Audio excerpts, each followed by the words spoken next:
Today, ang gagawin natin is ganito. Yan, turban. Yan, turban na headband style. So, ang gagamitin natin is yung tinabas galing sa square pants na pinutol. Ito yun. Ayan. So, ito isa. Tapos ito yung pangalawa. Ayan siya. So, gagawa tayo ng dalawang style. Simpleng na style or simple style na na turban. Ayan, turban or headband. So, una natin gagawin, of course, tatastasin muna natin ito. Ayan siya. Tatastasin muna natin yung nasa gilid. Yung isang side lang ha. Tastasin muna natin yan. Ayan siya. Tsaka ito.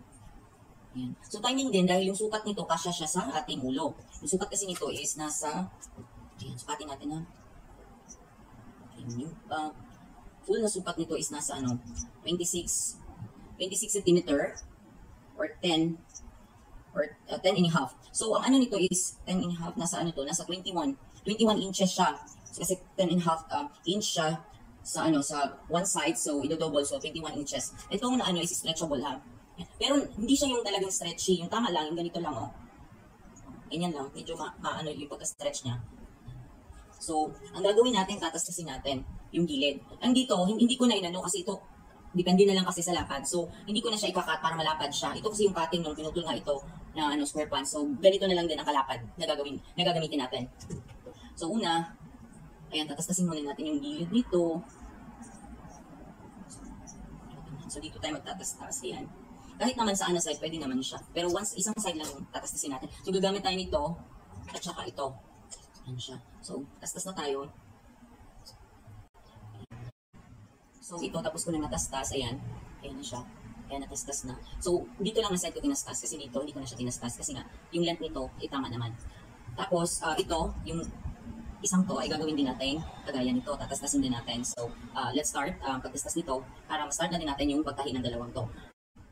So, itong dalawa, ayan, ito yung isa, ayan. Tapos ko na natastas, di ba? Ayan, natastas na yung gilid. Tapos ito din isa, ayan siya, tapos ko na din natastas yung gilid. So, tingnan na natin kung ilang inches pa talaga pag natastas na. Ayan, nasa 21 inches talaga siya. Ano ko na lang. Nasa 21 inches talaga yung haba. So, ngayon, ang gagawin ko naman, gusto ko kasi, pag gumagawa ko ng ganito, gusto ko yung malapad. Malapad yung niya. So, itatastasin natin itong gilid. Ito yung pinaka-side, diba? Sa square pants, ganito yung yung pinaka-side, diba? Ganito yung, yung may tahi. So, yan, tatastasin din natin yan. Ayan siya. Kasi mas maganda kasi pag malapad, kagaya ng ito yung ginawa ko. Ayan siya. Mas maganda siya pag suot mo, mas maganda siya. Kasi yung kapit niya, mas okay. Kasi dun sa ganito na manipis, mas prepared ko yung ganito. So ngayon, ang tatastasin naman natin is ito Ayan siya. Yan. Hanggang dito sa dulo. Ito, ganyan. Tapos, ipapasok nyo dito sa may Ayan siya yung dapat tastasin. Ikaganon. Ayan. Tapos, ipupush mo lang to. Ayan diba? Tastas na siya. So, ito yung isa, tapos na talaga siya. Ayan, natastas na. Ayan na. So, bago natin ito tahiin, tanggalin muna natin itong yung mga sinulid na yan. Linisin muna natin ito para maganda naman. Ayan. Ayan siya. Tanggalin muna natin yung mga sinulid. Ayan siya. So, ito malinis na siya. Ayan na. Tanggal na natin yung mga sinulid. Ayan, pati dun sa since malinis na itong dalawa, ito at saka ito, so magsa-start na tayo ng pagtahi nito. Yung pagtahi nito is kailangan, ito siya kailangan dito tayo magtahi sa likod. So gagawin natin is ipo-fold natin to into half. So ganyan man siya ganyan. Kita nyo? Tapos igagano natin. Ipo-fold natin yan, ganyan. Ayan siya. Ayan, naka-fold siya. Ito, naka-fold. So isisit aside natin yan. Tapos ito, ganun din yung gagawin natin. Ganun din. So, ito yung harap, ito yung likod. So, nakaganyan siya. So, ipo-fold din natin into half. Ayan. Tapos, lagyan muna natin ng pin. Ang pin, lagay sa dulo. Dulo muna. Ayan, lagyan ng dulo. Ayan siya. Yung both side na dulo muna ang unahin natin. Ayan. Tapos, dito din sa dulo.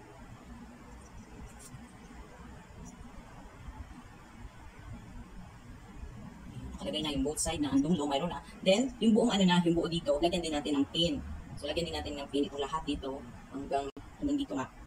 Kung ano yung ginagawa natin dito sa isang to, ganun din yung gagawin natin sa isa. Ganun din yung gagawin natin dito. Kaya lang magkakaiba sila dun sa pag-style. Yung sa pagtahi natin mamaya sa both side, yung sa pinakadulo, dun sila magkakaiba yung style. Pero yung basic, kung paano siya tatahiin, is magiging design lang sila. So, di ba, nalagyan na natin ng anong pin. So, ito na yun. Tapos na, ayan siya. Yan na yun ang lahat ng pin. Ayan. Pati itong isa, may pin na din. So, ang gagawin natin is tatahiin na natin ang gilid. Ayan, tahiin na natin dito lahat. From top here until sa baba. Same din ang gagawin natin dito sa isa. From top until dito sa baba. So, start na tayo magtahi. Ayan.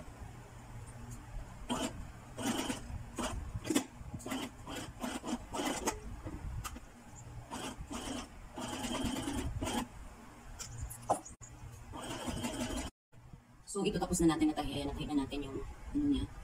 Ayan. At saka ito din. Tapos itong isa tapos natin. Ayan siya. So, ang gagawin natin, babaliktarin natin to. So, ito yung likod, no? So, ibabaliktad natin. Ito ganun. Para lumabas yung loob. Ayan siya. Baliktarin natin kung lumabas yung nasa front pad. So, ito.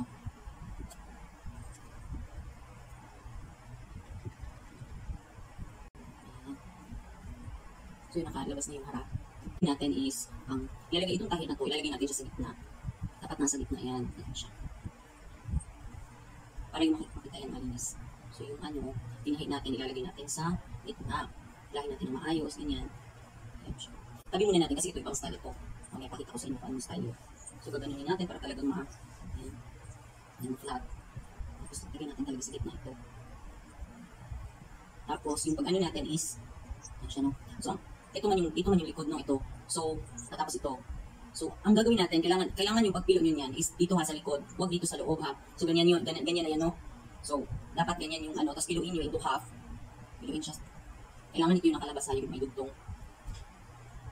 Ayan siya. Yung, kung ano yung itatago nyo, dapat yun yung, doon kayo mag-ano, doon kayo magtahi. Ayan. Ito natin. Tapos ito, kita nyo guys yan, di ba? Ayan siya, 1 and 2. So, nakaganyan na siya, no? Diba, na-fold na natin siya.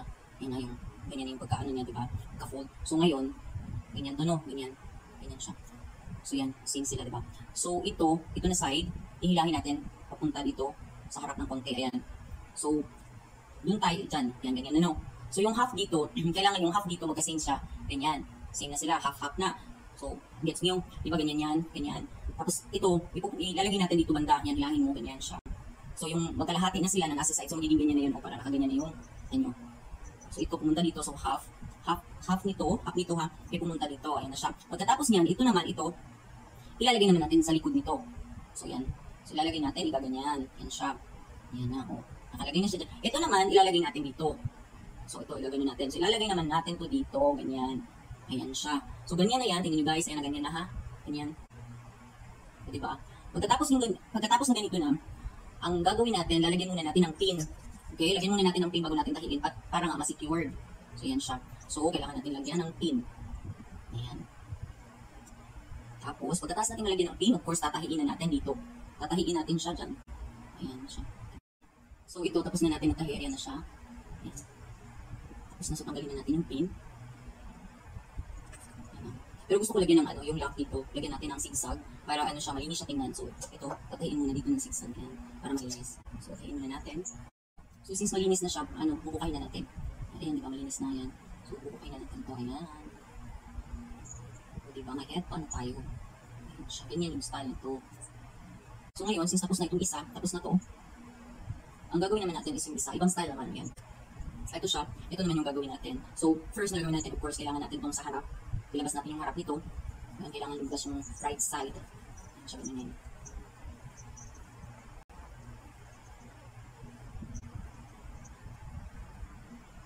So, ayan. So, this one, we need to fold it. Ayan, fold into half. Ganyan. Tapos, ito naman, kailangan din natin i-fold. So, make sure na pantay siya. Pantay yung dalawa. Kasi kakat natin yan. Ayan. So, dapat, pantay. Tapos, ito din dito. Ayan, tapos, i-fold natin. Tapos natin i-fold, ikakat natin ito ganyan. Tapos ikakat natin dito. Okay.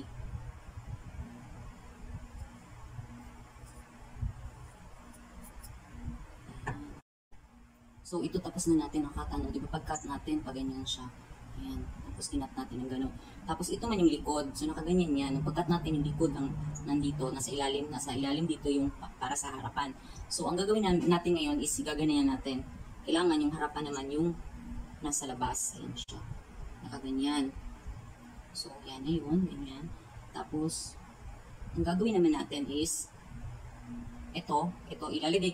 Ito ha. Ito. Tapos ito, di ba? Ito ilalagay natin. Gaganyan natin ha. Kita nyo yun. Susundin natin yung, kita nyo yan. Di ba pag ganun yun? So ito, susundin natin na igaganyan. Tingnan, siguro dito, para mas makita nyo. So ganyan. Kasi mas makita dito. So ganyan yan, no? Tapos ito yung kalahati. So, ganyan siya. Ayan, tingnan nyo yan, dulo. Tapos itong dulo na to, ito. Yung dulo nito, nagpapunta doon na side, igaganyan natin. Lalagay natin dito sa dito sa, so ito ha, ito. Igaganyan natin, ayan. Kita nyo, ipapatong natin dito. Ayan, papatong siya, nakaganyan. Tapos, ito naman, ito na side, diba nakaganyan na yan. Ito naman na side, ilalagay din natin dito. Ayan siya, nakaganyan. Ayan siya. Ayusin natin para talagang maganda yung pagkalagay. Ito nakaganyan. Tapos ito naman, gaganon, ilalagay din natin dito. Tapos ito yung isang dulo, ilalagay din natin dito. Ayan siya. Tapos, dito na natin tatahiin. Ayan, tatahiin natin yan. But of course, bago natin tahiin, lalagyan muna natin ng pin para hindi siya gumalaw. So dito, tatahiin natin yan dyan. So ito na, tapos na natin tinahi. Ayan. Ayan na siya. Tapos ito din. So, bubuksan natin. Or, gaganito natin. Ayan. Ayan siya. Dito pala. Ayan. So, kasi ito man yung harap. So, ganito yung magiging itsura nito. Ayan siya. So, ganito yung magiging itsura nito. So, ito yung isa. Ayan yung bagong tahi natin. Tapos ito naman yung kanina. Ayan. So, magkaiba sila ng dito sa front. Ayan siya. Kasi nga ito, diba, tinahilan naman natin. Hindi natin ito kinat. Yan, tinahilan natin dyan. Tapos nag-fold lang tayo. Tapos tinahi. So, ganito yung result. Ganyan. Tapos ito naman, nagkatayo dito. Yung V kanina. Diba? Nagkatayo ng V-shape dito. Kaya ito naman yung result. Ganyan siya. Ayan. So, ito yung dalawang different style ng headband. Ayan, magkaiba siya. Halos magkatulad lang siya kung tingnan. Pero, ano siya, iba kasi itong isa. Iba yung pagkaano. Kasi ito yung isa iba niya.